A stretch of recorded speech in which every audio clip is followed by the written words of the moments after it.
this Lindsay Clancy lunatic cult of women that are defending her are one of the scariest groups of people I've seen in a long, long time in this country. I got to talk about this.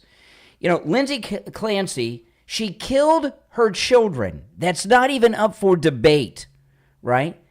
And these women, they put on pink shirts, pink pants, and they're out there making this O sign, which I don't know what that O they're doing is. Is that for ovary? I don't know what that means.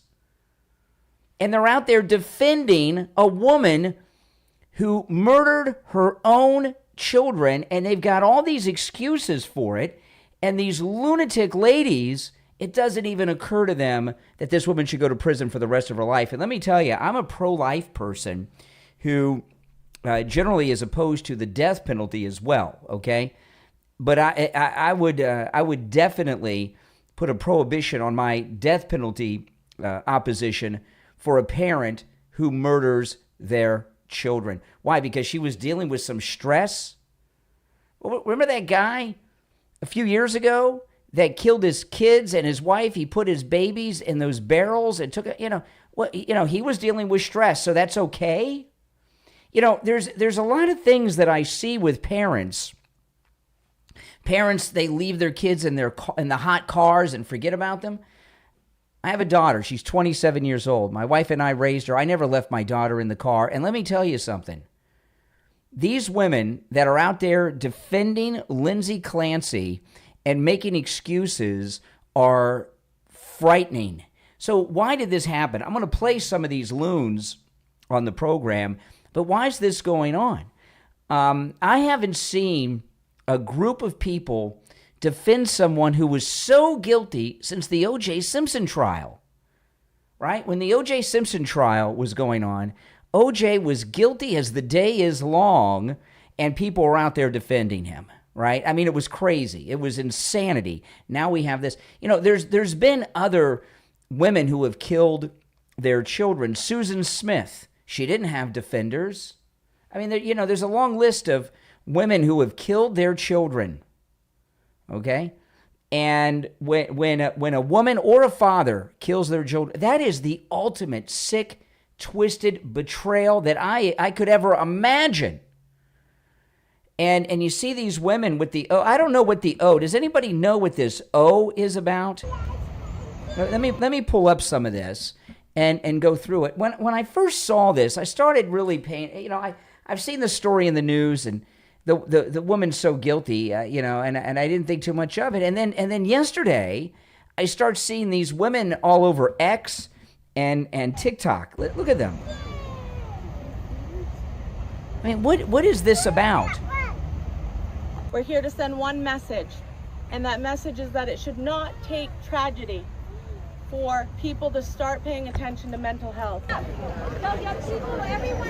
Mental health. I've got news for you. Everyone who murders someone is mentally ill. A normal, sane person does not go out and commit murder. You can't say, oh, mental health, and you get like a free pass.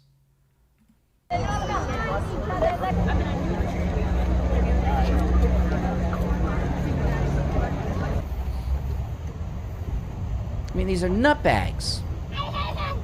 Being here is important because the Massachusetts system, healthcare system, failed Lindsay. She reached out for help multiple times. She told them that she was having thoughts of harming her children and harming herself, and she was turned away countless times at countless locations. Wow. You know, she had a husband who took good care of her. It was reported, and it's in the court testimony, right? He made sure she saw doctors, the husband. Yeah, he got a little weird and freakish ever since, but it doesn't make excuses for what she did.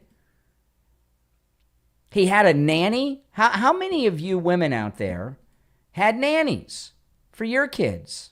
How many of you? Probably most of you did not. Most people don't have nannies. You know, why is this going on? And, you know, it seems to me that, and this I was talking to my wife about this, and my wife came up with this, and I thought this was a pretty spot on conclusion. Why are these women putting on their pink shirts and defending a mother who committed the ultimate betrayal, murdering her own children? Why are they doing that? And I think a lot of it, now there's some women that are older here, but for the most part, they're women that are of the childbearing years. This is what I'd call the Taylor Swift generation. They've grown up and lived into their adult life listening to Taylor Swift sing songs about how evil men are, and they blame men for all their problems. And another thing too is they're blaming the pharmaceutical companies. Are you kidding me? Are you the pharmaceutical companies? So let me get this straight. If someone is a crackhead, a cokehead, or they do fentanyl all day, and then they go and commit a crime and kill people, do you say, oh well, we got to blame the pharmaceuticals that made that fentanyl. We got to blame the dealer. They gave him the crack and the coke, or do you blame the person that actually did the crime? You blame the person that actually did the crime.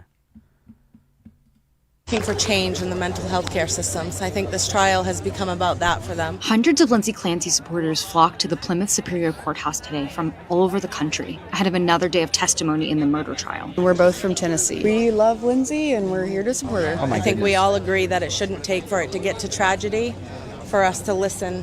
And maybe if someone had, Lindsay wouldn't be sitting where she's sitting right now. She has pleaded not guilty by reason of insanity for killing her 3 young children. I thought it was really important to bring my daughter to show her the importance of mental health awareness, to advocate for yourself. Yeah, what better place? If you want to teach your daughter about mental health awareness, take her to a place where you've got a bunch of mental patients like these. Now, some of them have got pink pants and shorts on. My goodness. That women stand together, and it's just, so important for us to speak up and be here for Lindsay. Oh my goodness, be here for Lindsay, who was there for her kids. This is something that's so far out of the realm of my understanding. When during the O.J. Simpson trial, when you had African Americans defending O.J. when he was clearly guilty, I was on the air then taking calls about it every day. It was a crazy time doing a talk show. And what black people would call in and say about O.J. is, during the trial, they didn't say that he didn't do it.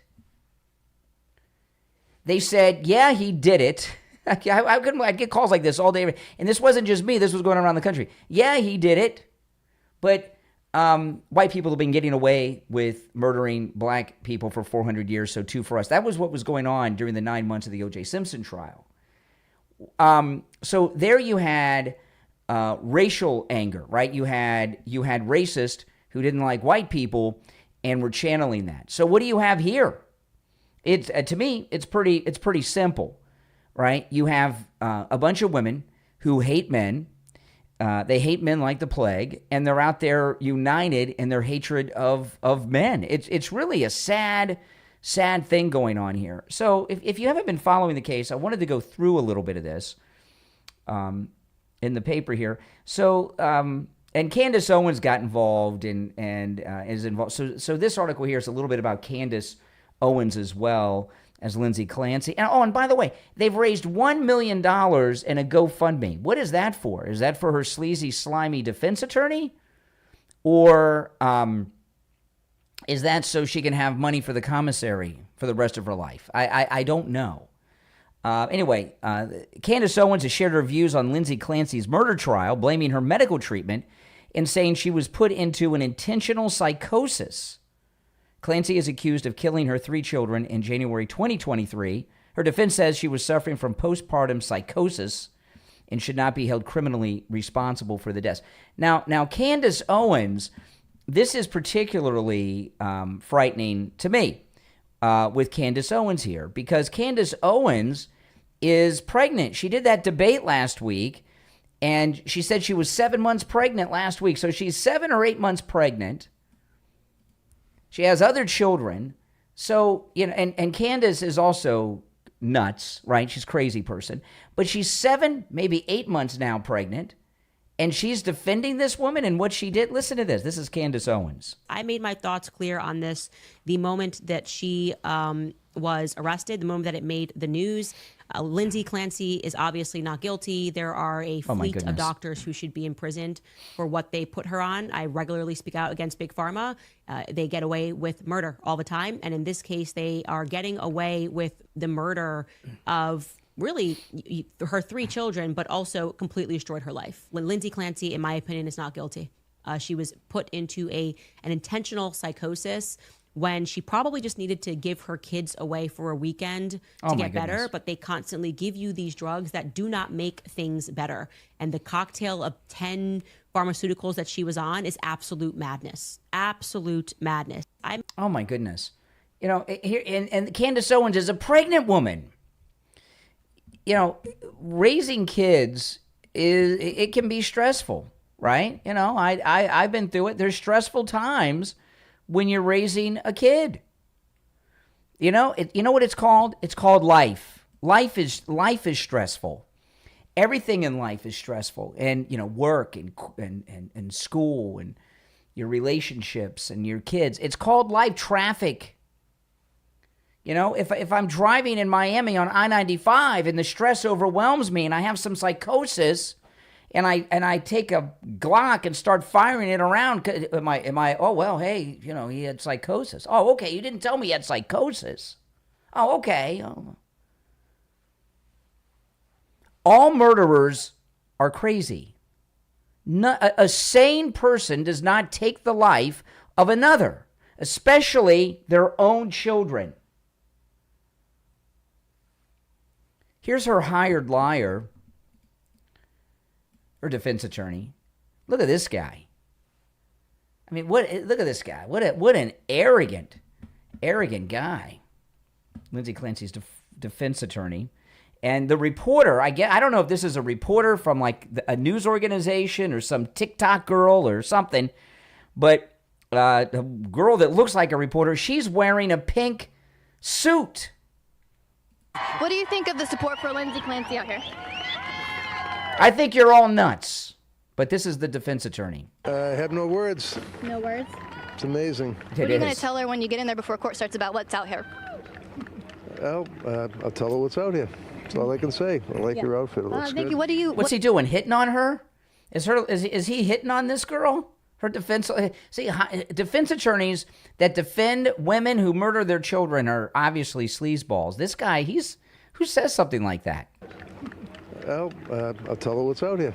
That's all I can say. I like your outfit. It looks good. What do you plan to do today before you rest your case? Cross-examine their experts. They're going to put them on today. And then I'll probably have a Zoom tomorrow. I mean, this girl, her phone is even pink. What is it with the pink? The pink isn't like for girls, right? It's like the vagina color. Isn't that what the pink's all about? With one more witness. Okay. Do you expect court to go again for the rest? The closing argument should be Monday, hopefully. Okay. How do you think it's going, your case? Never predict, I mean, we got jurors that are spending literally 5 weeks of their time on this case, which I love that. I think it's amazing. It's been going good. You've been here weeks and you've been having your eyes on the jury. They've been taking lots of notes. What are you thinking? Do you feel confident that they're very, very attentive? What he's hoping is that he's going to get a big chunk of that GoFundMe $1 million they've raised, and that the jury has at least one person like these nutbag women that are an advocate and are going to go not guilty so they can get at least a hung jury. And they're putting a lot of work. They always do. They put a lot of work into the case. It's very moving for them. They don't forget it. Mr. Reddington, what's your message to all these folks who are here today? Oh, my goodness. Thank you. That's all I can say. It's amazing. We love you, Kevin. Kevin, are you surprised at just how much attention this case has gotten? I mean, people are coming from Maine. It's the message. It really is. It's What's the message? Kill your kids and get away with it? What is the message? Message that just has reverberated, throughout the whole country. What is that message? Fighting for women's what is that rights. Message? No, I don't. I think that it's the mental health system. Oh, please. I hate to use the word health care because unfortunately in this case we can see it hasn't been health care, and I think that it shines a light on this issue. I mean, when a woman is going through what so many people do, and they go to a doctor and the doctor says, here, take this pill, take that pill, take this pill, and then they basically treat them for 15, 20 minutes and send them on their way. It's just not right. And to those who can't wrap their heads around sympathizing with a mother who killed her 3 children, what do you say to them? I hope none are on the jury. That's what the lawyer says. I think it's almost like when you're picking a jury and sometimes somebody will say, well, I don't agree with, this allegation of murder. I mean, none of us do. But that's what we have juries for. They pass between the government and the defendant to see if they can prove their case. What do you think of support, and what does she think of this support? I'm going to go in and see her right now. I'm sure that she is, and if she isn't, she will be. And what do you think about? She's so beat up and just so sad, but this will really help her out, I think. It's awesome. Tell her we love her. What do you think about you being the advocate for all women right now? All women? You are. But you are. Man, get to work. Oh my! How do you feel about being an advocate for all women? They're as crazy as those girls that are in love with Luigi. There's been a change in women in this country. There's no doubt about it. There's certain things that unite us, right? And killing your own children is something that, as a people, as a civilization, we've been pretty united is the wrong thing to do. Until now. All right, this is, oh my goodness. Look at this lady. She's nuts, okay? This is completely nuts. And this is what really, the reason I'm talking about this, when I realized how many crazy ladies there were, is when I saw this road completely on each side of the road, the women are lined up cheering on this murderer of her own children as she's coming to the courthouse, and then they interview this pink lady. One of my sister-in-laws, it could be one of my best friends, and it could be me. Really? Your sister-in-law, you and your friends, that you could murder your own children? Well, then we need to get you away from your children. You're unfit. One of my sister-in-laws, it could be one of my best friends, and it could be me. So just here to support. We are hearing her. We see that she tried everything. And I really do believe that she went into a state of psychosis. We feel like the system failed her. She was begging for help, but no one was there. Oh, my. I don't know if us being here will make her feel any better, but she's living in hell right now. I was talking about this on the show this morning, that if I had one of these women as my wife and we had children, I would go to a lawyer. I'd go today, and I would show the lawyer this clip and say, I need to get my children away from my wife. She's dangerous. She's out there advocating for a woman who murdered her 3 children and says that this could have been her. I'm very concerned here. So let me get back to some of the details of what happened, and then we'll hear from more nutbags. And they're going over to Candace Owens here. Let me see if I can pull it up. Yeah, here's Candace again. I made my thoughts clear on this the moment that she was arrested, the moment that it made the news. Lindsay Clancy is obviously not guilty. There are a fleet of doctors who should be imprisoned for what they put her on. I regularly speak out against Big Pharma. They get away with murder all the time. And in this case, they are getting away with the murder of really her 3 children, but also completely destroyed her life. When Lindsay Clancy, in my opinion, is not guilty. She was put into an intentional psychosis when she probably just needed to give her kids away for a weekend to get better, but they constantly give you these drugs that do not make things better. And the cocktail of 10 pharmaceuticals that she was on is absolute madness. Yeah, you can't blame liberal white women because Candace Owens is not a liberal white woman. She's a conservative black woman who's pregnant. a lot of this has to do, I think, with the abortion cult that we have with women in this country, right? Since 1973, when Roe v. Wade happened, I know we overturned Roe v. Wade a few years ago. Thankfully, President Trump did that. But so many women have been, and it's multi-generational. It's like women, parents, grandparents, even great-grandparents, because this stuff's going on for a while. But so many women out there have been taught by the abortion supporters that it's about you, not the children, right? If the baby inconveniences you, have an abortion. If you're worried about the stretch marks, have an abortion. If you messed around and got pregnant and you're not married, or have an abortion. And what's happened, and if you listen to these women, there's none of them have anything to say about the kids whose lives were taken by their own mother. There have been other women. Remember that one woman years ago who killed her 5 children by drowning them in the bathtub? She chased them around the house and drowned them in the bathtub. There weren't women defending her. There's been a change. The Taylor Swift effect. And, but because of the abortion cult of the left, okay, the abortion cult of the left have dehumanized children and put mothers first over their children for so long. That's just how they are now. I mean, look, the governor of Massachusetts signed the law the other day allowing abortion like right up till birth in the state of Massachusetts. I mean, this is how the way that liberal women think about babies is the same way that the Nazis felt about Jews. They dehumanized the Jews. They dehumanized the babies. It's very similar. It is very similar. You can't make this stuff up. And I must say, it's going to get worse because this is, and she very well could be found not guilty and go to a mental institution. And when people go to mental institutions, they get out. John Hinckley shot President Reagan, and he's a free man. The left don't put any value on life. This isn't just a murder, it's a 3-time murder. Scott Peterson killed his wife Lacey and their child Connor that she was carrying in her womb. He's doing life in California. Well, he had some stress going on in his life. He had this girlfriend on the side and he's working and all this stuff.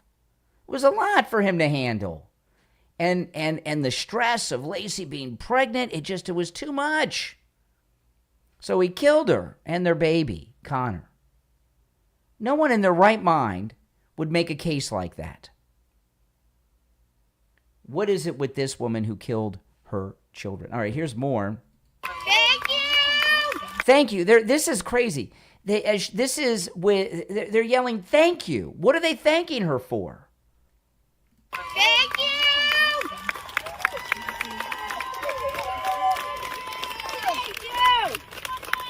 Thank you! Thank you! What are they thanking her for?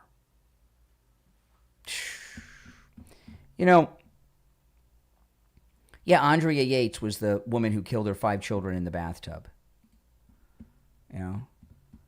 And Chicks on the Right made a good point today, talking about Lindsay Clancy in this case, making a very big comparison here, and I thought this was so spot on, between liberal women's cult here with Lindsay Clancy in the way that they treated the widow of the great Charlie Kirk. Listen to this.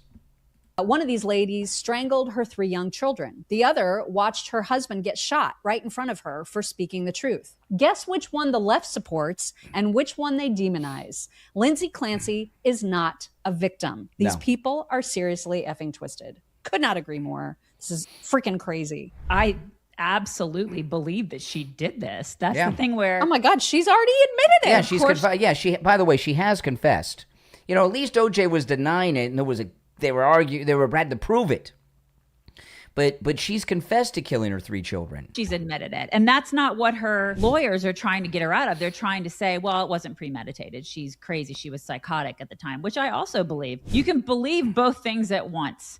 And I also believe that her husband seemed kind of like a jerk. But I don't think that he did this. I think she did it. Well, we know the husband didn't do it because they have geolocation and timelines and phone records. And she was on the phone with her husband when he was out, was it at a drugstore? While she was killing the kid, she was on the phone with her husband. She was multitasking. She was on the phone with the husband and killing the kids at the same time. And then she hurled herself out of a window, and now she's paralyzed. She was on 3 benzodiazepines, 2 antipsychotics, 5 different antidepressants, and 3 sleep aids. So 6 medications were found in her body the day of the murders. 6. You guys, like, the medical field failed her. I believe that they failed her, and I can also believe that she did this. Absolutely. She was capable and that of she doing needs that. there needs to be consequences. There needs to be consequences. Like there needs to be justice beyond the fact that she has Right. harmed herself irreparably. I'm sorry, but like all of that can be true at the same time, and that is what like liberal women are failing to realize. It's not just liberal women, it's just women in general. Melissa on Twitter said, feminists, hormones after birth make us murderous and we can't help it. Also feminists, if women ruled the world, there'd be no wars and there would be world peace. I mean, the people like the Lisa Rinnas of the world who are getting online running their mouths about how women are incapable of doing the things that she did. Of course she's capable of doing. Yeah, she did it. And, you know, the thing is, they've taken this abortion cult to such a level that it's a woman's right to choose now till what age? 10, 12, 15, 18? When does a woman's right to choose end with these women? Now, if you have some thoughts on this, you're very much welcome to call in. The number's toll free, 888-465-2631, 888-465-2631. I'm going to take a quick break, and when we get back, there's a lot more to cover. All right? My name's Brian. This is where MAGA comes to talk. We'll be right back. On the line, we have Bruce. Bruce is a client of Jupiter Joe Thomas. He heard me talking with Joe Thomas about annuities and what a great deal they are, and he went in with his wife, and now he's a client. Hey, Bruce, how you doing? I'm doing good, Brian. So tell me about your experience with Jupiter Joe Thomas. A fine gentleman. We sat down with Joe, and we explained everything to him, and we brought all our information, and he worked everything out great. The cool thing about annuities is your money's never at risk. You're guaranteed a revenue stream for the rest of your life, but there's a bonus, really a signing bonus, where you can make a boatload of money before you even leave Joe Thomas's office. Can you talk a little bit about that, Bruce? Well, that's where I was surprised when we sat down. We talked about the bonuses, and to my amazement, it was 10%, and there was even another one that's bigger. Wow, that's amazing. So you made 10% on your money before you even got back in your car. Yeah, it was more than that, but it was great. Listen, guys, do what Bruce did. Give Jupiter Joe Thomas a call. You can set up a free consultation either on the phone or in the office, and Joe Thomas will put together a custom proposal just for you. His number is 561-743-0999. 561-743-0999. And online at jupiterjoe.com. All right, Bruce, thanks so much. All right, thank you, Brian. Some crimes make headlines. Others leave behind questions that take years to answer. Crime Explained on YouTube takes you inside real cases with clear factual storytelling. On Crime Explained, there's no hype, no filler, just the facts. From shocking murders and mysterious disappearances to body cam footage, cold cases, criminal psychology, investigations, and courtroom verdicts. Crime Explained on YouTube takes you step by step through what happened, what investigators uncovered, uncovered and how each of those cases unfolded. Many cases are ripped right from the headlines, like the Luigi Maggioni trial, along with new true crime documentaries and case breakdowns. If you're fascinated by true crime and want responsible storytelling focused on real cases, real facts, and clear explanations, subscribe to Crime Explained on YouTube. Search Crime Explained 2026. That's Crime Explained 2026 on YouTube. Subscribe and hit the notification bell so you never miss a case. Crime Explained. Real cases, facts explained. All right, welcome back, everyone. I'm Brian, and welcome.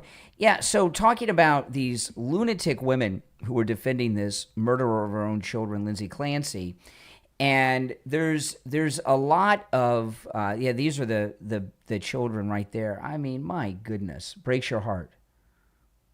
They're babies. They're all babies, and you see this lunatic. She tried to take her own life, and now she's in a wheelchair, and she does look nuts. I will give you that. She does look crazy, and she probably is, like all people who murder. So who are these women that are defending her? Look at this one. Now, she doesn't, this girl here, she doesn't have her pink shirt on, but she has some strong opinions. I'm being totally serious here. Any other New England ladies like myself, and yes, I'm a lady before the men start saying, yes, sir. I'm so used to that fucking bullshit. Men are fucking trash. There you go. Okay. There's a Lindsay Clancy supporter. Yeah, little man hatred there going on. Oh my goodness. Anyway, my point is, how many other New England girlies would like to take the day off from work and drive up to the courthouse to show our support and advocacy for Lindsay Clancy? We ride at dawn. Seriously, let me know if you're down for that. I have decided I'm going to send Lindsay Clancy a letter of encouragement. Of course, I'm not going to mention anything about the case or anything like that, but I did want to write to her and tell her that there are so many women that are out here praying for her. Praying for the woman who murdered these 3 beautiful babies right there. I think some words of encouragement might bring a smile. What are you encouraging? Her to get away with killing her babies?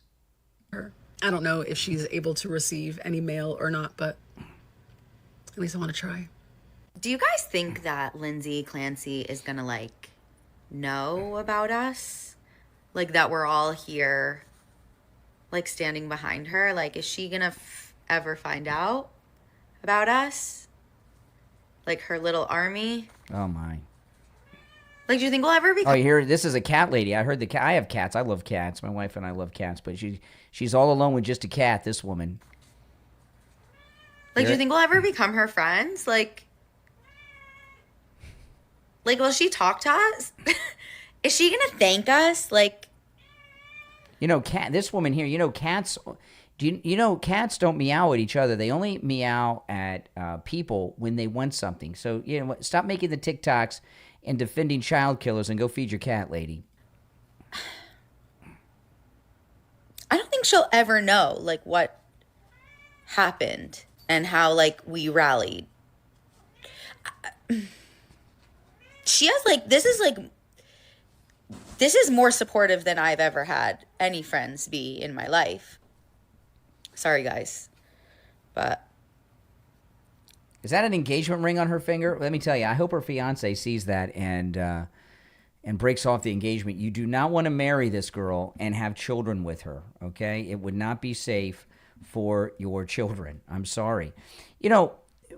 There's always been crazy people and women who are sympathetic to killers. Usually it's men, right?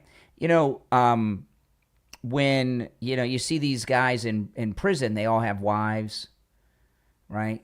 And all that stuff. That are groupies that marry them after they're in prison. You see this all the time. The Luigi girls, you see this all the time. But this is a woman, and somehow this has become some feminist battle cry. And here's more of them, all in pink. They must be out of pink shirts in the whole New England area.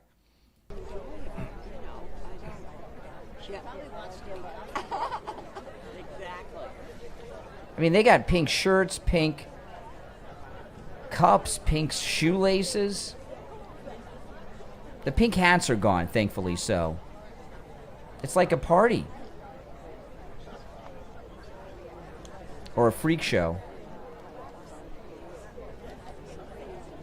And they're sitting around there laughing and everything else. There's some things that when you look, because this is in New England.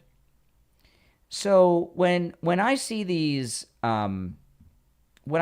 women that are so adamant that Lindsay Clancy did the right thing, and I'm trying to figure out what it is and what's behind it. What percentage of them do you think have had abortions?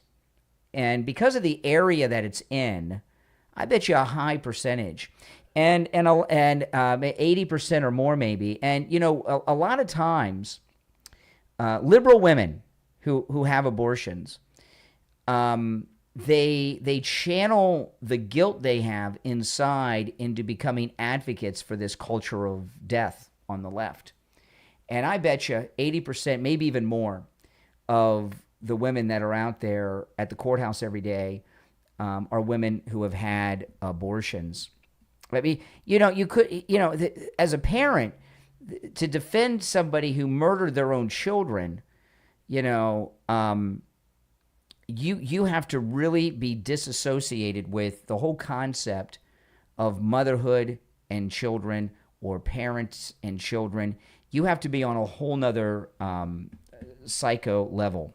So I keep seeing people talk about the Lindsay Clancy case, and a bunch of conservatives are asking themselves, like, how did we get here as a society where a huge number of women are defending Lindsay Clancy, who murdered 3 of her children by strangling them to death? Like, what is wrong with the women right now?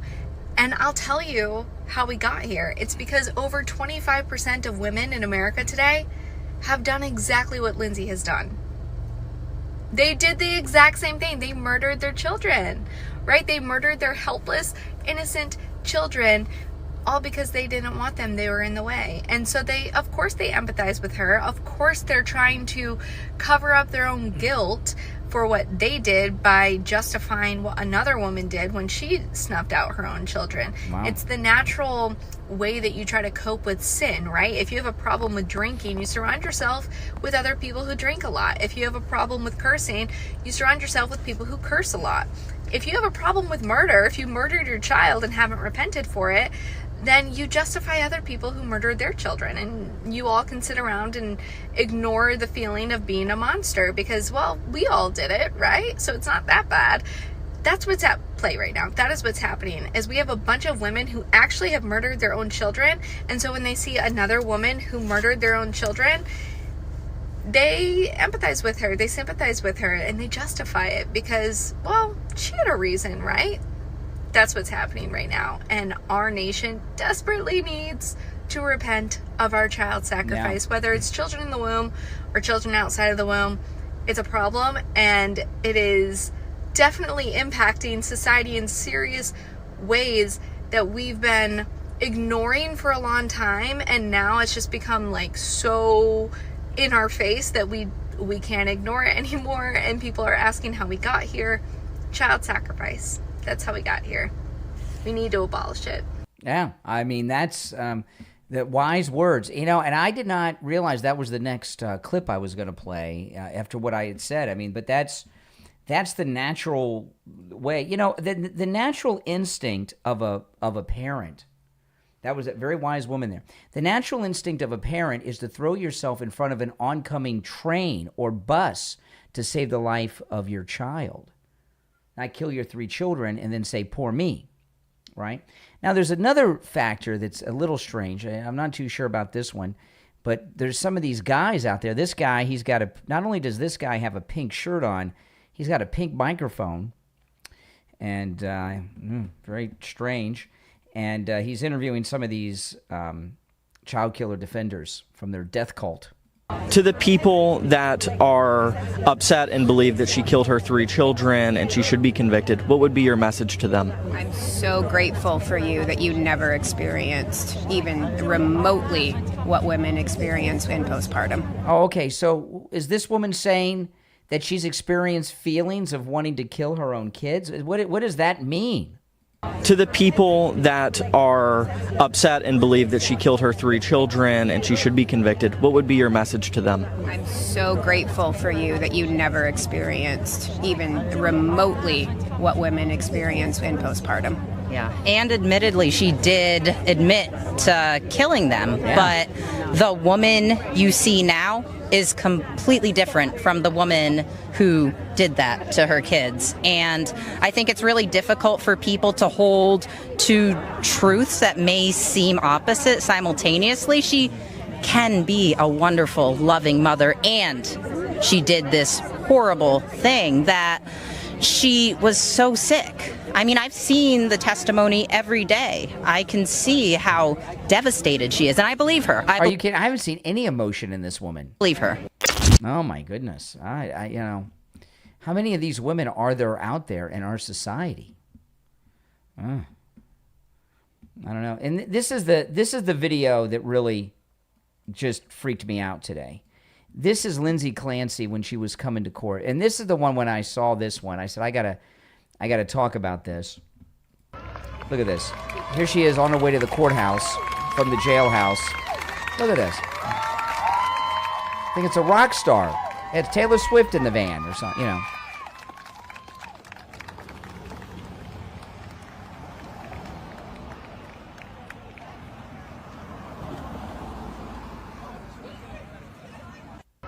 Oh. You know, and they try to say that MAGA is a cult. I don't think so. I don't think so. Here's your real cult.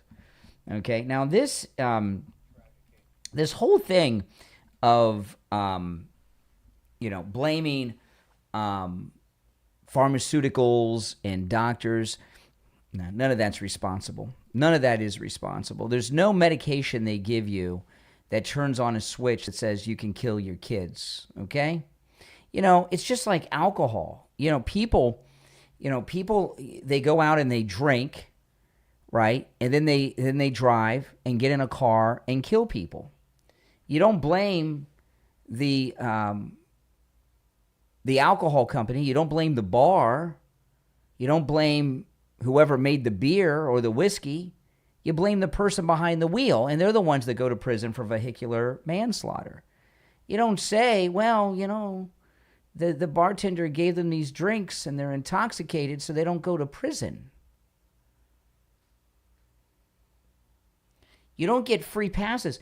If you start giving women free passes for killing 3 children, their own children, for postpartum depression, you're going to find an increase in postpartum depression rates like you've never seen, because all women are going to claim to have it. In fact, there are women that are they're telling us all these medications she was on.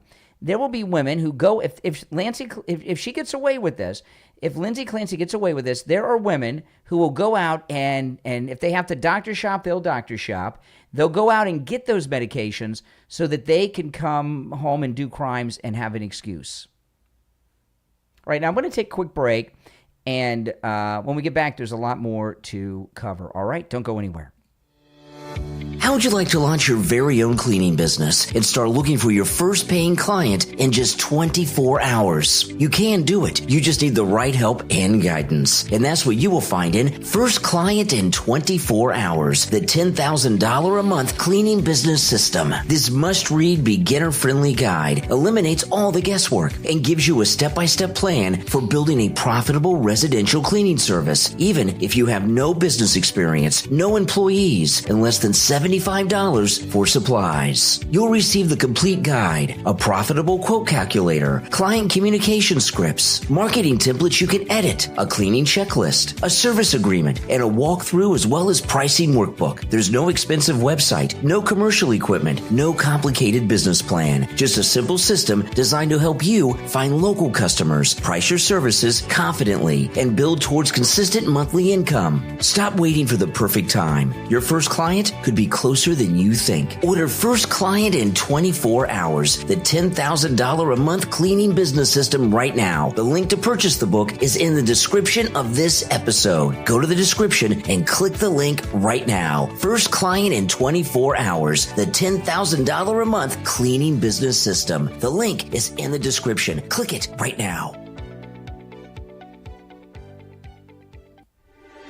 Birthdays are exciting. The presents, the games, the friends, the cake. But for one very excited 6-year-old, there's just one problem. He has to wait. In the book, Do I Have to Wait on My Birthday? A Timmy story from author Justin DeSantos. Timmy is ready to celebrate his big day because he wants everything to happen right now. But when his excitement turns into impatience, one funny mishap leads to another. Before long, Timmy begins to discover that waiting isn't always easy, but sometimes it can make the best moments even better. Filled with humor, heart, and relatable family moments, Do I Have to Wait on My Birthday is a charming picture book that helps young readers learn about patience, self-control, listening, making good choices, and understanding that some things really are worth waiting for. Perfect for children ages 4 to 8. Do I Have to Wait on My Birthday is a wonderful read aloud for parents, grandparents, teachers, librarians, and caregivers, as well as a fun way to start meaningful conversations about growing up and handling big emotions. Do I Have to Wait on My Birthday? A Timmy story by Justin DeSantos is available now on Amazon. To follow the author and discover future books in the Timmy series, visit justindesantos.com.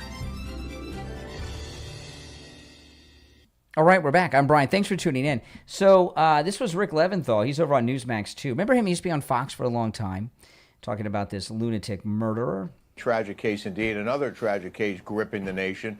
The trial of Lindsay Clancy, the woman accused of murdering her 3 young kids. Look at it. No emotion. Today, Clancy's defense argued she can't be held responsible for killing her children because she suffers from bipolar disorder and undiagnosed postpartum psychosis. The defense also claimed her anxiety, depression, and sleep prescriptions contributed to her psychotic break. What do you make of these claims, and will Clancy's legal team be able to convince the jury she's not guilty because of her mental state? Well, this is what's interesting. In Massachusetts law, it actually states that if an individual is not capable of understanding the crime, they're not going to be held guilty. And this is what the defense is doing. Right or wrong, they're actually creating a case where experts are going to start battling whether a psychosis actually led Clancy to kill her children. See, here's my thoughts. If she did have a psychosis, I don't care. She's guilty, right? I mean, is there any scenario, think about this now, is there any scenario in your mind, right, where no matter what situation a woman is in, it's okay for her to do this? There was another case, this blew my mind. By the way, welcome. If you're new to the program, make sure you subscribe. This really... let me pull this story up. This was, I just saw this today, and it's starting to circulate because of this going on. This girl here did a very similar thing with her newborn baby, right? And here she is in court confessing. Her name is Lincoln Snelling. She's 22 years old. I was under a lot of emotional distress. And my baby came unexpectedly. And instead of helping him, I ended his life. And afterwards, I cleaned up and didn't tell him. Okay. So tell me, when you say instead of helping him, you did what? I ended his life. How did you end his life, ma'am? I deprived him of oxygen.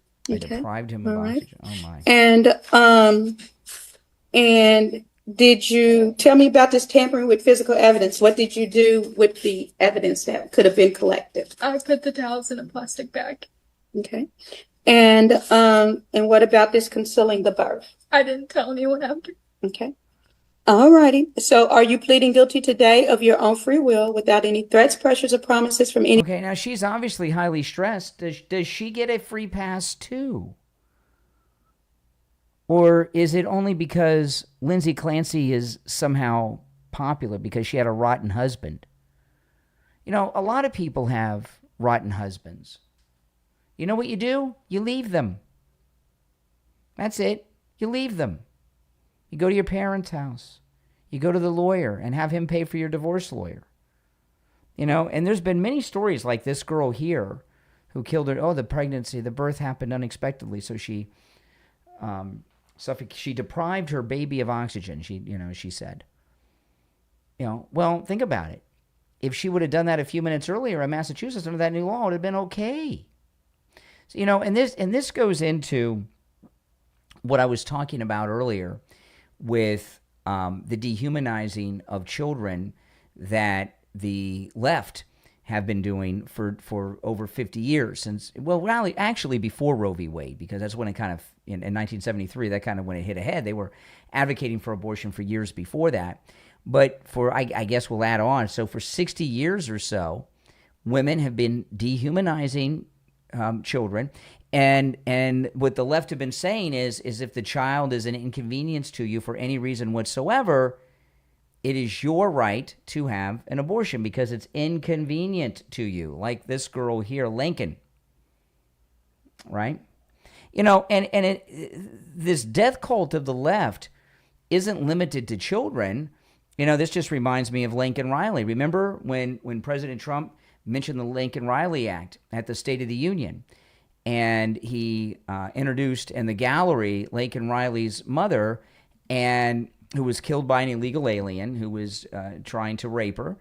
And the Democrats wouldn't stand up for Lincoln Riley's mother, right? Remember that? That's how they are, right? The left have a whole bunch of people and types of people and groups of people that they think it's okay to kill them. And they have another group of people that they think it's all right for them to kill, right? Illegals, mothers, people like that. I felt like the system failed her. She was begging for help, but no one was there.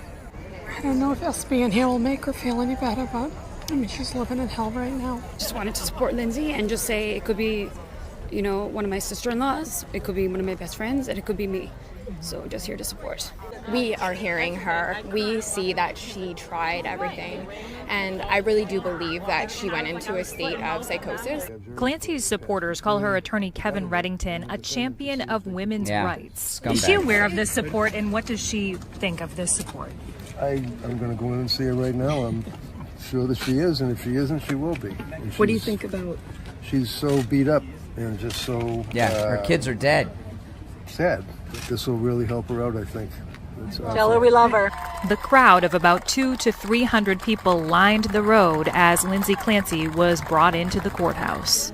I hope when this is all over that the medical field gets, held responsible for some of this, because she tried. She tried desperately to get help, and it wasn't there. Whether she's guilty, innocent, it doesn't really matter. 3 lives are gone. And so just get to the truth. That's all. Yeah, well, we know the truth because she confessed the truth. Those of you out there that are on the left, when you look at the left in this country, and it's not just in this country, it's in every country where there's liberals, it's all the same thing with the left, right? The left, there's not a single issue that the left are not on the side of evil and death. Think about this. All these people out there that are acting as if, they're the defenders of women. When President Trump shut down the southern border and has done this mass deportation, do you know how many women have not been victimized through sexual assault and murder in the last year and a half? A lot. There hasn't been a single illegal crossing in about 16 months, the president said yesterday. And if you want to look at who's defending women, you look no further than Donald Trump. He's the one that's out there defending women, not Democrats, not even women. You see this a lot, with liberals. Liberals all the time. They'll be in a particular group and they're advocating towards helping that group. Like as an example, here in Florida where I live, and I'm sure there's versions of this in whatever state you're in. This Lincoln girl that killed her baby, right? That pled guilty that I played. They have a law here in Florida, and I know they have this elsewhere, where a woman like that has a baby and they're scared and all of that, you can take the baby to a police station, a fire station, or an emergency room, and without any questions asked, drop them off. and they'll take care of that baby, right? You know, and I know the firehouse by my house, they have a big sign out in front of the firehouse with a baby drop-off spot or whatever they call it.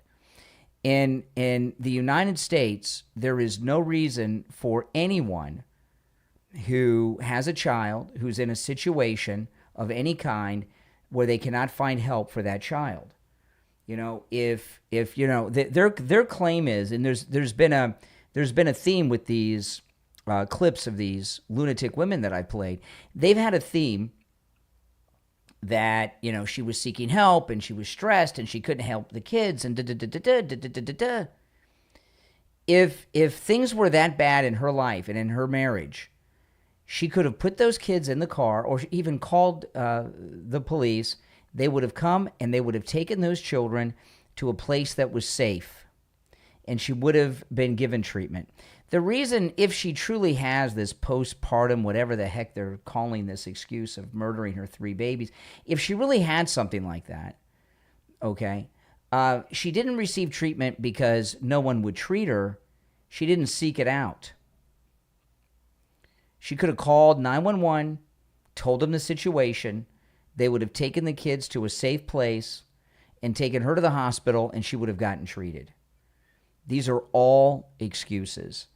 And these women that are out there in front of the courthouse or making the TikTok videos, the ones you're seeing all over X, you know, Candace Owens is different. What Candace Owens is doing is just clout chasing, right? This is a big case that's out there. So she's coming out, even though she's 7-8 months pregnant, right? Candace Owens is coming out and defending this woman because she saw these videos that we've all seen, and she's like, wow, there's hundreds of thousands, millions of women out there that support this killer. Let me go out there and defend her, and maybe I can bring these people into watching my podcast. That's what Candace Owens is doing, okay? Candace Owens, if taking the position against her would bring her a trending audience, she'd take the position. She has no convictions. She's just trying to get more likes, watches, and clicks and all that business. So I wouldn't pay much attention to what Candace Owens is saying, okay? Because that's what that's all about. But the women that are at the courthouse or making the TikTok videos, they're true believers. And what these women fit a few different types. Many of them, most of them have probably either had an abortion or took their child to have an abortion. High percentage of them, especially because this is in New England, right? Very liberal. So they've either had abortions or taken a child to have an abortion. So they cope with that to try to make them feel like they're heroines that did something right, okay, by doing this. That's one group. And then a lot of them out there are just man-haters, right? Like the one woman I played, that was the clip I played where she was screaming that men are all these things. She obviously is gay. She's got issues. Some of these women have had bad marriages, been in bad relationships, and they hate men, you know. And what they do is they take an issue like this and like, well, you know, women are victimized by men, even though the husband took good care of her, made sure she went to the doctor, had her nanny, and you know, and all this business. But very few women have nannies. She had a nanny. There was no excuse, right? You know, but men are still bad because they've been in a bad relationship. They've been abused in their mind. You know, so their hostility towards men, they're channeling into this death cult that they have out in front of that courthouse. And I got to tell you, it is sick, it is twisted, and it is disgusting. Now, if you're new to my program, my name is Brian Craig. This is where MAGA comes to talk. Make sure you subscribe if you are new to the program. And everyone that's watching on YouTube, please do me the favor of liking the video. When you like the video, it gets the video recommended to people that have not yet found my program. And if you're listening on one of the podcast platforms, make sure you follow and subscribe wherever you are listening. I'll take a quick break and be back with more. Hi, Tom Laporta here. We are Laporta Roofing, a family business since 1983. You are our customer. In other words, our boss. We are here for and because of you, not the other way around. The 2026 rainy season is upon us. Because we haven't had a hurricane in 2 years, all the storm chaser roofing companies have gone out of business, leaving only the strongest and the best contractors. At Laporta Roofing, we will never sell you a roof you don't need. We don't have salesmen or commissions, so we will never pressure you to sign a contract. Also, deposits are not required. At Laporta Roofing, you will always come first. We must earn your trust, and we will. So call me on my cell at 954-604-4602 or find us on the web at laportaroofing.com. That number again is 954-604-4602, 954-604-4602, or on the web at laportaroofing.com. What if you could understand the Bible as one complete story? From creation to Jesus to the fulfillment of end times prophecy. Now you can with engaging, eye-opening Bible study live streams where Scripture comes together in a clear, easy-to-follow way that will deepen your understanding of God's Word. Discover how the events unfolding in today's world fit into the bigger picture God revealed throughout the Bible. Explore biblical prophecy and what it says about the future. Compare God's truth with Satan's deception. Examine the evidence for creation versus evolution and gain fresh insight into the people, places, and promises found throughout Scripture. Whether you're new to Bible study or have been reading the Bible your entire life, these live streams will help you connect the dots, strengthen your faith, and better understand the times we're living in. Don't miss this opportunity to grow in your knowledge of God's Word. Join these life-changing Bible study live streams right now. Find the link in the description of this episode. Share the link on all your social media so your friends can join in too. Again, the link is in the description of this episode. Look in the description and click it right now.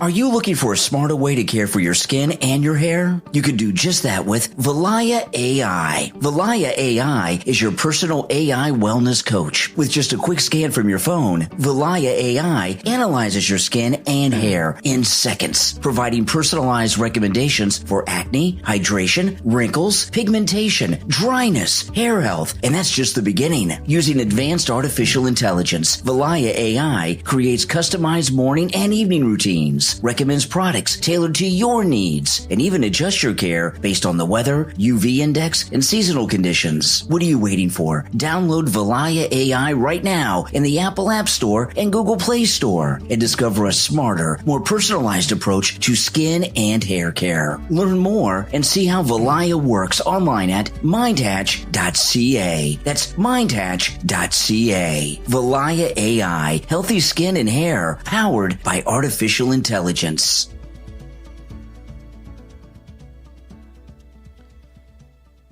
All right, welcome back, everyone. My name is Brian Craig. This is Where Manga Comes to Talk. Thanks, everyone, for joining. And this is the letter from Natalie Harp to the President of the United States, the greatest president, our favorite president, the 45th and 47th president, and that's Donald Trump.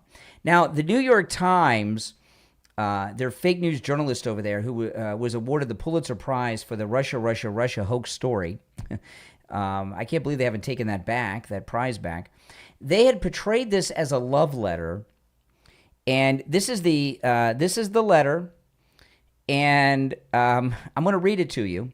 All right, this letter is not a love letter. Okay, Natalie Harp. It's a letter from a young girl that she wrote to her boss, who she thought was going to fire her, and she's pretty much begging not to be fired. All right? And first of all, how many love letters are typed? Right? Any of you seen a love letter that's typed? Love letters are handwritten, and so few people write letters these days, but you know, this letter to the president from Natalie Harp is anything but a love letter, okay? So I'm going to read through it now, and when I read through this, I think you'll hear the same thing. It's really technical, and I'll get right to it. Listen to this. This is the actual letter that Natalie Harp wrote to President Trump. Dear Mr. President, I'm sorry. I thought I was the only one left behind last night and had no idea Margot's car was also pulled over and sent back to the airport. Since I was alone in the van outside customs without my passport, I panicked and should have just called Secret Service instead of you. Okay, so obviously there was some mess up on this trip, and she, as she said, she panicked and she called the president directly, which she's probably not supposed to do for something like this. So she's apologizing for that. I am also sorry if I was an embarrassment walking the course in Scotland. The first day, I was told there were no carts, and people walked, which is why I walked. The second day, I was specifically asked by, I forgot who his name was, but one of the main people who worked there, if I could continue walking and tell any other girls who would head out there to do the same, to spare the course any more carts. If there is anything else I have done to cause you trouble, please forgive me. I know that some people have said I haven't been texting them back, and there have been some international cell issues. John was having technical issues on the plane too, so asked me to help him out. Okay, now that's the first half. I'll get to the second half. So, she's obviously caused some problems. What her job is, she's the personal assistant, like a secretary to the president. And instead of taking shorthand, they don't do that anymore. She sends his text messages, answers his text messages, and puts his post in the True Social. Okay, then back to the letter. Again, a typed letter. I want things to always be right between us. I also know I've been distracted all week, forgetting to eat throughout the days, and even forgetting to sleep, and only catching a couple hours at a time. I haven't been myself, dwelling on the past and the pain of losing my dad, and I started letting the remarks of people who haven't bothered me before get to me. Not because I care what others think, but because I see myself being lowered in your eyes and good opinion. That is the fear, you see, because I never want to bring you anything but joy. I'm sorry I lost my focus. You're all that matters to me. I don't want to ever let you down. Thank you for being my guardian and protector in this life. That's what I wanted to use this card for when you saw me at the cash register. And once again, did what you didn't have to do and gifted me with memories of this trip of a lifetime, a coming of age. I will return to a better person. I have to sign off now as the cars are leaving. See you soon. With all my heart, Natalie. Now, do you see a love letter there? I see anything but a love letter. I see the opposite of a love letter. Now, I know a lot of you have been calling. I haven't taken any calls. And the reason I haven't taken any calls, and I'm going to take care of it now, I was at the radio station this morning, and I forwarded the phone lines to the radio station, and I didn't forward them back to my studio here. So all of you that have been calling, let me check how many people have been calling. Let me check here. Hold on. Let me see here. Well, I had a lot to cover, and I wasn't... oh, man. Holy smokes. A lot of you have been calling. I apologize. Well, tomorrow morning I'll be back taking calls. I didn't transfer the phones back to my studio from the radio station. So those of you that have been calling, it's a couple pages of people have been calling and calling and calling. I don't know, the board up at the radio stations, probably the phones, they're probably answering the phones like, what's going on? What's going on? But I forgot to switch the phones back to my studio, so that's why you haven't gotten through to me. But I will be live tomorrow morning, and you can call me then tomorrow morning, okay? But this letter is anything but a love letter. She obviously felt like she was going to get fired, and like all MAGA people, she admires President Trump, and it would destroy her to be fired by the leader of our great movement, President Trump. Yeah, I mean, when you're in the MAGA movement, you want the approval of everyone who's MAGA wants the approval of President Trump. Okay? And you don't want his disapproval. That would be devastating. And, people who are MAGA, see, the people that are not MAGA don't understand. And I'll take you to Butler as an example, right? Butler, Pennsylvania, as an example. When President Trump was shot in Butler by that never-Trumper, what the crowd did was something I've never seen happen. That was a mass shooting event. The president was shot. People in the crowd were shot. And the people that were in the crowd, both in the front of the stage and behind the stage, did something I've never seen people do in a mass shooting event. And you know what that is?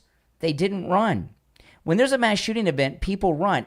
The people stayed at Butler. And do you know why they stayed?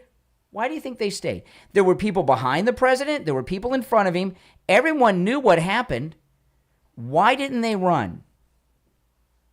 It's pretty simple. Because MAGA people all love the president, and they were there for a couple of things. Of course, they wanted to make sure he was okay. But the main reason that the people didn't run was this, and stayed there, is they wanted to stand there to defend him because they didn't know what was happening. And if somebody would have run in there, or a bunch of people would have run in there to do harm, that crowd would have jumped them, like Beamer and the rest on Flight 93 on 9/11.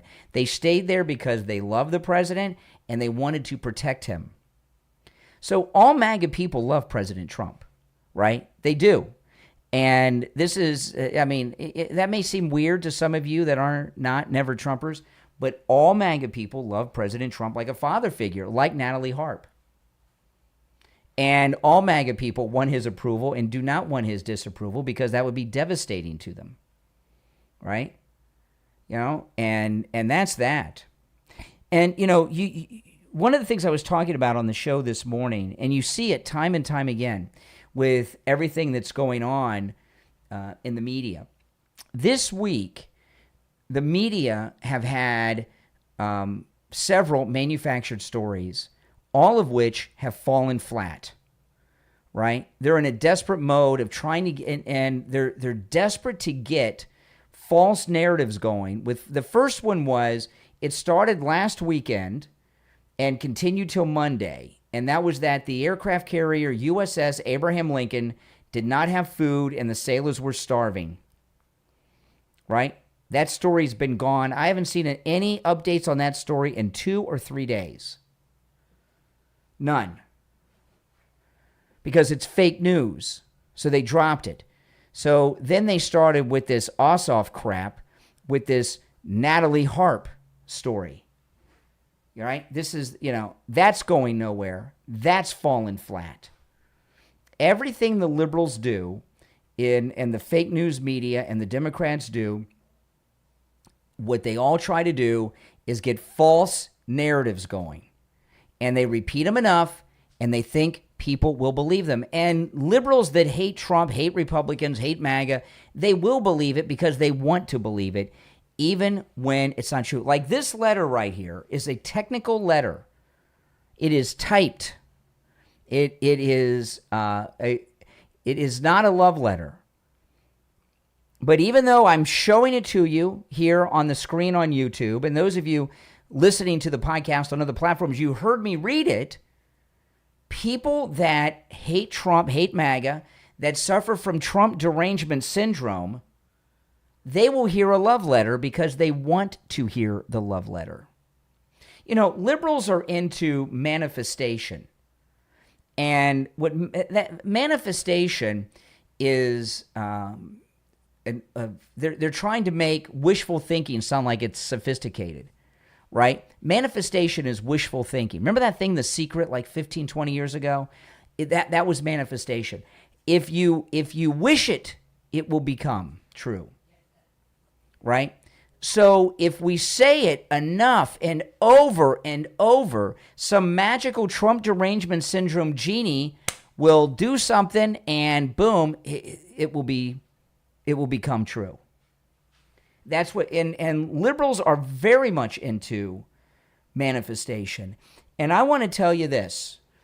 when you see them move off a story so quick, and there'll be more next week, and there'll be more the week after that, because, they're desperate. The Democrats are desperate.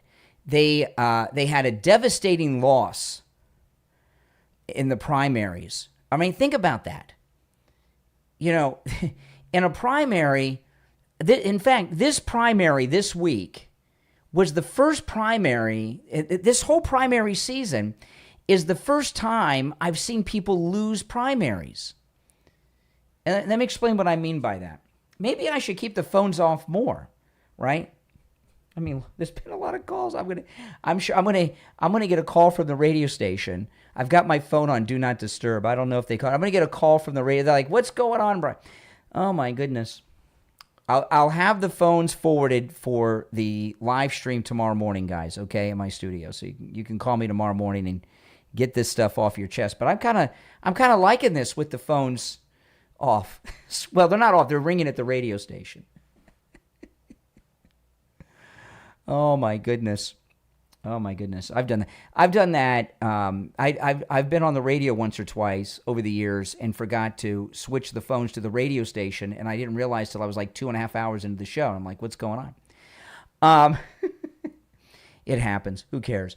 But the Democrats, so how do you lose in a primaries, right? Because primaries, for the most part, they're closed, right? You don't have open primaries. The only people that can run in the primaries are people for that party, mostly. So, how do you lose primaries? Well, we've just seen it during this whole primary season. President Trump has gotten rid of rhinos. He has gotten incumbent members of the United States Senate and House of Representatives in the Republican Party. He's gotten them out of the Congress, and they lost their primaries. That is more humiliating than you can realize. It's one thing if you lose the general election. When you lose the primary, have any of you ever been dumped by somebody in your life?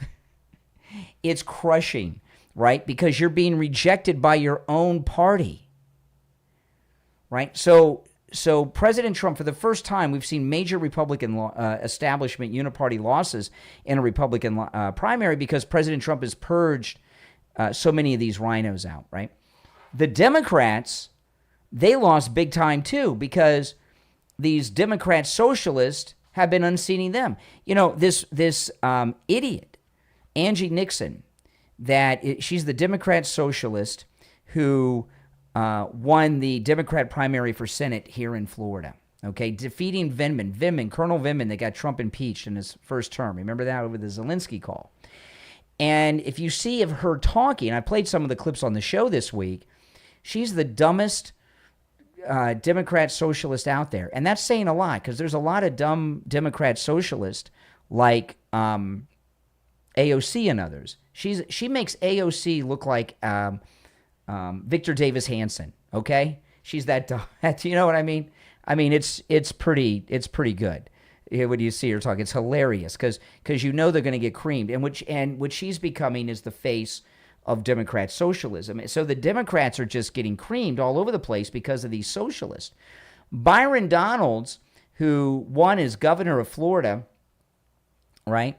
The Democrats are in a panic about that. He's on fire, okay, since he won the other night. He's going to be president or vice president one day. He's very, very good.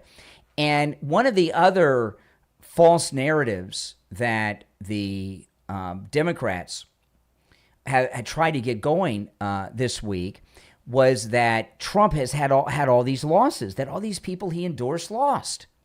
Well, on Tuesday in the primaries, President Trump lost 3 primary endorsements around the country. 3.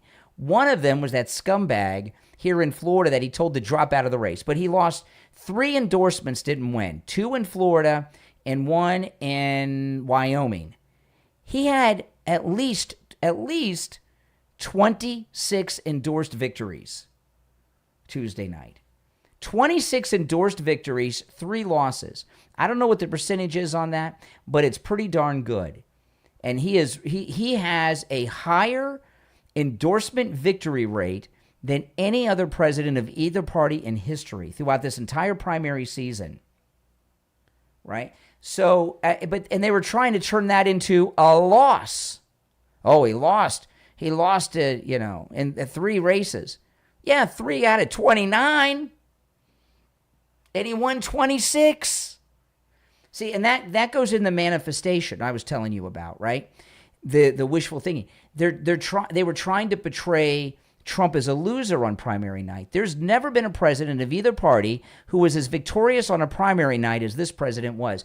A lot of these endorsements are risky endorsements, and they only win because he endorses them. Now, I've really got my fingers crossed, and I hope you guys do too, is for Darlene Graham to win this runoff race for the United States Senate. The president has a rally for her tonight, and I'm going to watch it. And it's going to be good.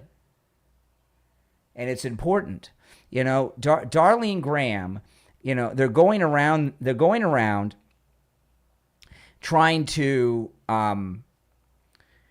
quiz her on things that she doesn't have answers for, and they're trying to say she's not competent. Let me tell you, you don't have to be, not that she's not a smart person, but politics is not her profession, right? It was her brother's profession. She's in it now, but, And these quizzes, they did that with GW in his first campaign. He went on to win. Remember that? He did an interview, and they asked him who the heads of state were for these obscure countries that nobody heard of. Remember that?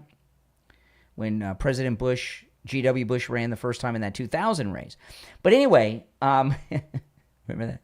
The quizzes. They were giving him quizzes, and now they're giving Darlene Graham quizzes. Do you know what senators and members of the House of Representatives do? Do you know what they do? Nothing. They vote. This is all they do. There's a bill up. None of them read the bills, okay? They all they do is push a button that's in front of them. Well, in the Senate, they do it out loud a lot, I guess, but they vote. All they do is yay, nay, or present. Yay, nay, or present. That's all they do. Being in the Senate is really a job, and the House of Representatives is for people that have no job skills. Yay, nay, or present. That's all they do. And all we need, and Darlene Graham, if she wins this runoff, and I hope that she does, there's no way to really know because, the rhinos are up to their dirty tricks. But this is all you need to know about Darlene Graham. When that Save America Act comes up for a vote, when the new Congress comes in January, she's going to vote yay. And it's going to pass. And anytime President Trump sends legislation to the Congress, gets legislation through that's in the Senate, Darlene Graham isn't going to be an obstructionist like John Thune and these rhinos. She's going to vote yay on whatever the president wants her to vote yay on, and nay on whatever the president wants her to vote nay on. And that's what we want. We don't want some guy who knows where the South China Sea is and can find Taiwan on an unlabeled map. Who cares about Taiwan? They're always asking about Taiwan. Who cares?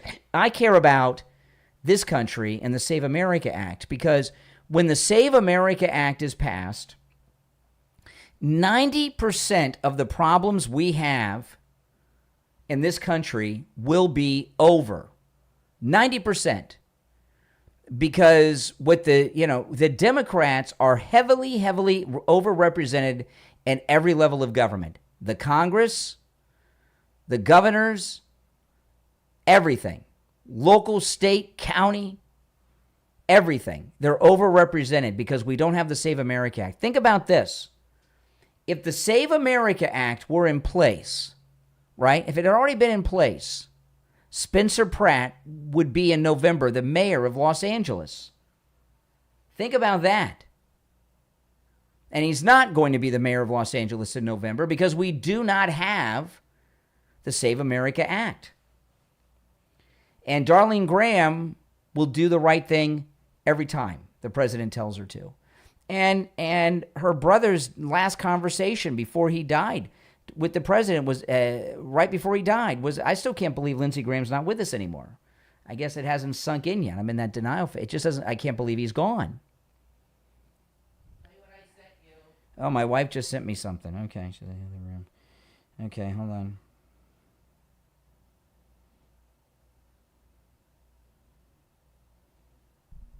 Okay. Here, let me pull this up. Okay. Yes, that was my wife in the other room, if you were wondering. All right, let me pull this up. Let's see here. This is the president. Okay, Caroline Leavitt is still with him. Here he is. Carolina, Darlene Graham is doing very well. We'll see how it all works out. We have a big crowd. I hear we have a very big crowd, and I think it's going to be great. She's a terrific woman, and so I thought we'd do a little bit of a rally for her, and it'll be very interesting. Carolina. Well, President Trump is really going out there. He's going out there and rallying for her. I mean, so he's putting everything on the line. He's hardcore. And this is what you got to understand, okay? This is what you've got to understand. All right? In the MAGA movement, that's our leader right there, Donald Trump. And as a voter, just like with the senators, like we want Darlene Graham to do, you vote for whoever and whatever President Trump tells you to vote for. That's what you do. Whatever it is, you do it. Now, here he is. Now, Caroline Leavitt, this is right off of Air Force One on the tarmac. There's Caroline Leavitt, and he's going to talk about her replacement. Maybe you, maybe Scott Jennings, sir. Scott Jennings is good. That one right there, my friend from Iowa. But I don't know, maybe she doesn't want it. I don't know, maybe Margot. What do you think of Margot? Maybe Margot. Let's see, who do we have in this group? Who's Margot? Does anybody know who Margot is? Do you know who Margot is? We'll tell you this, and Caroline will tell you this. I have never had so many job applications in my life. Yes, sir. They all want that job. They love that job. She's made that job very glamorous. Yeah, does anyone know who Margot is? I don't know who Margot is. Do you? I don't know. I'm sure we'll know soon because it's going to tell. Now, and here's one of the other things that has the left freaking out. Okay? Florida is to Republicans what California is to the Democrats, right? It's very important. It's a very big state. I always tell people Florida is much bigger than people realize. It is a huge state. We're the reddest state in America, but it wasn't always that way. When I was growing up, we had all Democrat governors in Florida, and we had a couple Democrat senators we just could not get rid of. We finally did, Bill Nelson, but it was not easy. And Democrats were very entrenched. And if you go back into the presidential elections, Florida has historically been a Democrat state and then a swing state. And President Trump's first, by the way, let me know in the comments how you like this when I don't have the phones on. Like I said, I forwarded the phones to the radio station this morning because I was broadcasting from there today. And when I do that, usually I switch them back before I podcast, and I didn't. And I kind of like it. I kind of like it. Gives me a break. I'll take calls on tomorrow morning stream. I promise, guys. But if you remember on election night, in Trump's first election, when Florida came in, we have 67 counties in the state of Florida. Every county had come in except Broward County, which is the heavy Democrat machine. And they were waiting on Broward County, and then it was just too heavy. And since then, we've been getting redder and redder and redder. And look at this. CNN did a story today. Let me pull this up for you. This is amazing. Friends, look at this. Back in 2016, Democrats had a 3-point edge in party registration over Republicans. By the time of the 2024 election, look at that. It was an 8-point edge for Republicans. You think that's high? Now it's an 11-point edge for the Republican Party. Republicans have gained in a state that Democrats were hoping to make competitive in the 21st century, become more Democratic. In fact, the exact inverse has occurred. It has become considerably more Republican, and Republicans, simply put, have been winning all of the statewide races, the major statewide races. They haven't even elected a Democratic governor since, 1994 in Lawton Childs? My goodness gracious. Walk-in Lawton Childs there. Nice reference. Yeah, Lawton Childs. We have had Republican governors and Republican control in the legislature since 1998, 28 years, going on 30 years.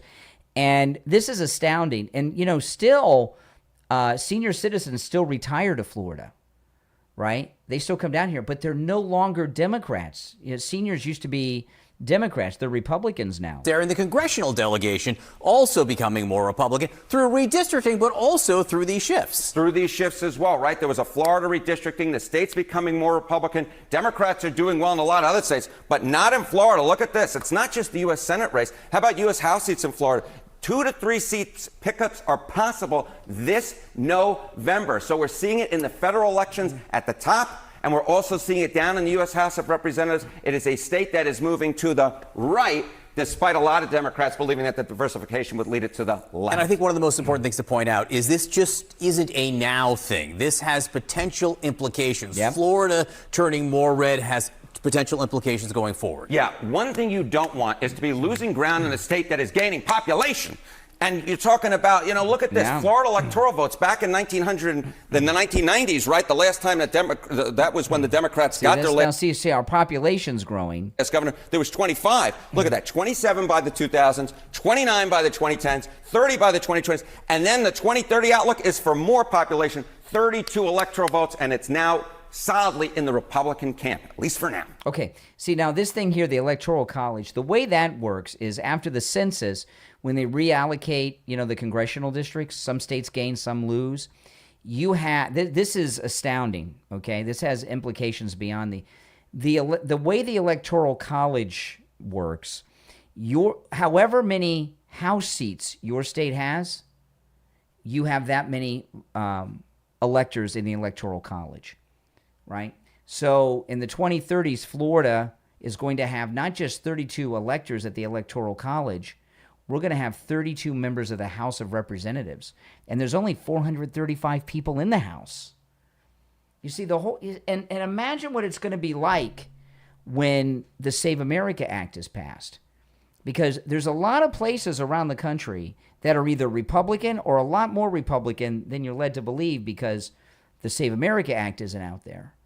The Democrats know the party's over, right? The party is over. And that's why this Darlene Graham race is so important. Now, if you'd like to support my channel, my content, my podcast, radio show, YouTube channel, everything I do, become a Patreon supporter, guys. And there's a link in the description of the episode to my Patreon page. And when you become a Patreon supporter, you get access to a lot of exclusive content, including, but not limited to, because there's a lot there, commercial-free editions of all my podcast episodes, as well as the exclusive Patreon-only live streams, which I do every day. And on those live streams, I talk about a lot of issues and topics that I cannot talk about here or anywhere else. And it's a great community. There are no trolls. The Patreon live stream is like here on YouTube with a live chat. It's a great community. There are no trolls. And we have a lot of great conversations about a lot of great topics, okay? There's a link in the description. Now, when you go to the Patreon page, there's an option to become a free Patreon supporter. If you do that, you do not have access to any of the content. You have to be a paying Patreon supporter to have access to the content. That starts at just $5 a month, okay? And not only do you get access to the future live streams and all the future content, you get access to the entire back catalog, which goes back years because I've had a Patreon group for many, many years. If you become a top Patreon supporter, you get your name up on the screen on YouTube and a live on-air thank you shout-out on every podcast episode. So these names you're going to hear now are my top Patreon supporters. I want to thank SF Jr., Christine, Chuck, Pamela, Nick, Wesley, Doris, Heather, David, Maria in Texas, Alice, Lee Zepp, Shauna, George, Brandon, John, Frank, Dale, Tina, David, Laura, Rob, Wes, Sue, Janice, Teresa, Irene, Rick, Michael, and Robert R. These are my top Patreon supporters. Thank you so much, guys, for your support. Now, again, those of you that are new, welcome. My name is Brian Craig. This is where MAGA comes to talk. Make sure you subscribe. I am live every morning of the week and weekends, as well as most afternoons. And everyone, if you could please like the video on YouTube before you go, that really helps grow the channel a lot. So please like the video. My name is Brian Craig. This is where MAGA comes to talk. I will see you first thing tomorrow morning.